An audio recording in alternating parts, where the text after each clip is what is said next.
Excel is probably the most used application on my computer that I've used in my entire career. So yeah, Excel, very, very valuable tool to use. Yeah, let's see what the other engineers in the survey have to say.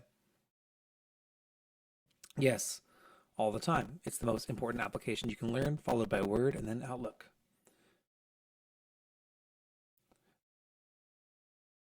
There is no tool more integral than civil engineering than the Excel spreadsheets of your forefathers and the ones that came before you. There's a spreadsheet for every aspect of design, and we just need to enter in a few numbers and never think about the concepts or formulas that anchor that design. Haha.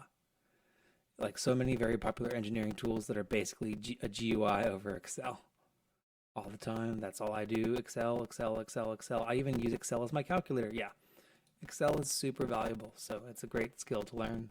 So if you have the opportunity to practice in Excel and get more competent in Excel, I'd highly recommend it. All right, this is an interesting one.